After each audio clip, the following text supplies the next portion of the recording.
You're listening to BQN. Assimilate the audio.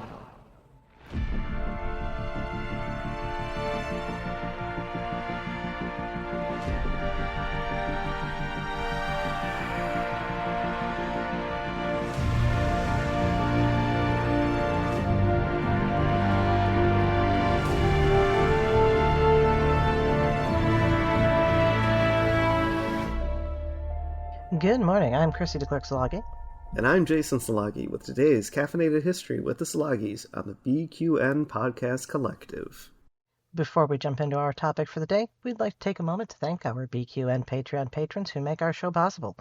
Listeners, you can hear your name listed here as one of our associate producers for a monthly subscription of just $10 at patreon.com/BQN. And with a monthly Patreon subscription of $5 or more, you can join in all of our fun Patreon activities. Watch your Patreon messages for details. Today's topic is the protests at the 1968 Democratic National Convention. The 1968 United States presidential election was held amongst a year of social and political upheaval. Worldwide protests addressed colonialism and apartheid, racism, sexism, capitalism, and ongoing war. In the U.S., these focused on civil and women's rights and the Vietnam War. These were key issues in the primaries for both parties. The Republican nomination was not in question. Despite a half-hearted challenge from Nelson Rockefeller, Richard Nixon led the primaries and had the nomination essentially secured by the time of the convention. The Democrats, however, were not so organized. Late in 1967, Minnesota Senator Eugene McCarthy announced his challenge to the incumbent president Lyndon Johnson for the Democratic nomination. He had support, particularly because he presented himself as the anti-war candidate.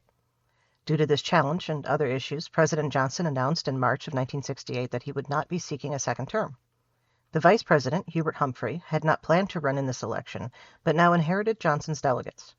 The other main candidate was Robert Kennedy, who had been Attorney General under his brother, John. The civil rights movement took a major blow on the 4th of April with the assassination of Dr. Martin Luther King Jr. Demonstrations expressing grief spontaneously erupted across the country. Most were peaceful gatherings or marches, but some became violent and expanded into riots. Chicago was one of the cities that saw violence, which caused them to treat any demonstration as a potential riot, an expectation that became a self-fulfilling prophecy for the August convention. Going into the summer, Humphrey was in the lead, with Kennedy not far behind, and McCarthy trailing both. Neither Humphrey nor McCarthy seemed to inspire voters, but Kennedy got the attention of young people and those who had been disillusioned by Johnson's policies. Things seemed to be lining up for another Nixon versus Kennedy race, with Bobby this time instead of Jack. Then, on the 5th of June, Kennedy was assassinated. His death, following so soon after Dr. King's, undermined the feeling of progress on civil rights and other social issues for which both men had stood. The Democrats were left with two uninspiring candidates who did not seem to be able to connect with young voters.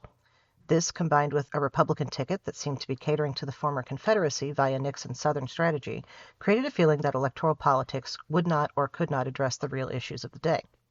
In the months prior to the convention, various advocacy and protest groups planned demonstrations for the area around the convention.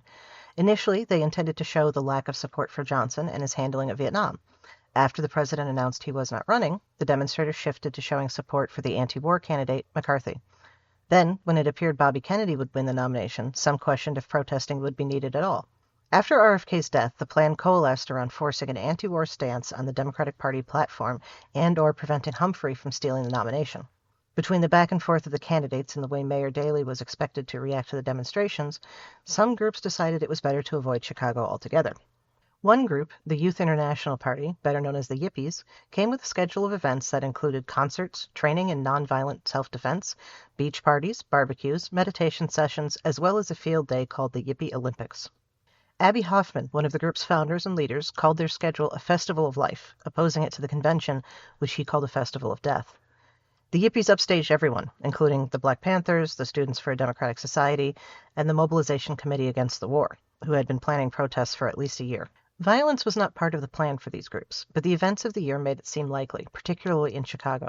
Mayor Daley anticipated this by ringing the grounds of the International Amphitheater with barbed wire, putting 12,000 Chicago police on extended shifts, and bringing in National Guardsmen to respond as needed.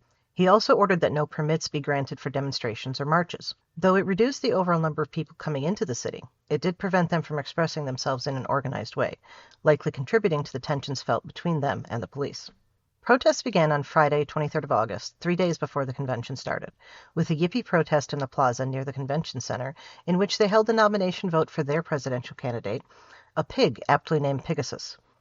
Some people were arrested for disturbing the peace, but it was otherwise pretty quiet. The next day, marches and pickets were conducted in front of hotels where the delegates were staying and the convention venue. These protests continued through the night, prompting arrests, which fueled more protests, including stones thrown at police and their cars. On Sunday, the 25th of August, the Mobilization Committee Against a War had scheduled a march on the Loop, and the Yippies had a music festival planned in Grant Park. Issues around where the sound equipment was supposed to be plugged in caused confusion when they were shut down mid-song. Abby Hoffman tried to bring a flatbed truck into the park. The police tried to stop him, fearing he would use it as a rostrum from which to provoke the crowd. Their attempts to stop it caused just that. Hoffman announced that the police had stopped the concert and used it as a teaching moment in how a protest crowd should disperse to avoid arrest. Police began pushing protesters out of the park and got violent when the nearby street was blocked by the crowd. Dozens of people, including uninvolved journalists and bystanders, were clubbed by police. Monday and Tuesday were relatively quiet, with only a few minor conflicts between the demonstrators and the police. But late on Tuesday night and into Wednesday morning, protesters began to assemble around the Conrad Hilton Hotel. A little after 2 a.m., the National Guardsmen, who had been waiting for orders from Mayor Daley, were finally called to prevent the protesters from getting to the hotel. When they started to push through, a battle between the protesters, the National Guard, and the police began that lasted nearly 20 minutes. This came to be known as the Battle of Michigan Avenue. At the same time, police were using tear gas and dump trucks to clear people out of nearby Lincoln Park. The violence used against the protesters was universally condemned as disproportionate. These events were recorded and broadcast by the journalists who were there to cover the convention, some of whom were also caught up in it. 100 protesters and 119 police were injured, and 600 people were arrested. That evening saw Hubert Humphrey nominated as the Democratic Party candidate. The next day, some of the convention delegates joined protesters for a march. Despite the inclusion of the political notables, the demonstration was stopped with tear gas and clubs. This was the end of the protests, as the convention was also over. A subsequent investigation by the Department of Justice found there was no reason to prosecute most of the protesters, and that it was primarily the police who had caused the violence. The events of the 28th of August are called a police riot in the report, saying that while some had provoked the police, most had intended to picket and march and express themselves peacefully. Some of the protesters were tried for incitement and various other charges related for the demonstrations and mostly acquitted. There were a few convictions on charges of contempt and similar reasons, which led to jail sentences lasting from a few months to little less than 4 years. Of the police involved, 8 were tried for assault and/or perjury, and all were acquitted. The events in Chicago prompted an overhaul of the methods by which the parties chose their candidates, leading to the modern system of primaries, which is much more small d democratic because it allows voters to choose the candidates. Thank you for listening. We'd also like to thank our History with Szilagyis Patreon patrons, Pati, Susan Capuzzi-De Clerck, Laura Dell, Kris Hill, Betty Larson, and a special thank you to Vince Locke. Their contributions help us to have the time to research and write what you're hearing. You can help us just like they do with a monthly subscription of as little as $3 at patreon.com/historywiththeszilagyis. Also, thank you to Mark White for the awesome show art and Zach Tripp for the wonderful closing music. Please subscribe in your favorite podcast player, and don't forget to rate and review us there as well. And while you're at it, check out the rest of the great shows on the BQN Collective. We'd love to hear what you think. You can also talk about any and all of the BQN podcasts in our Facebook group, the BQN Collective. And last but not least, you can find me on the socials at The Goddess Livia. That's TheGoddessLivia. And me at Jason Dark Elf. We'd love to hear topic suggestions. What would you like to learn on Caffeinated History?